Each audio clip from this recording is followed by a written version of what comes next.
At eto pa malupit, tignan nyo. 3, 2, 1. Wow!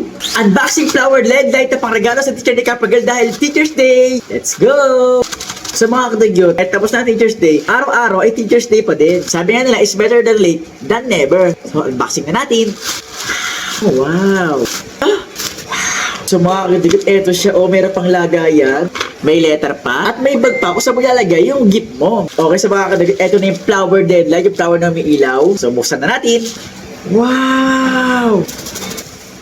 Wow! So mga kadigit, eto siya. Grabe, ang ganda. Ayan, color pink nga pala yung pinili ko. Kasi ang ibig sabihin ng pink rose ay gratitude, grace, appreciation, and admiration. So bagay na bagay yun sa mga teacher. At eto pa malupit, tignan nyo. 3, 2, 1.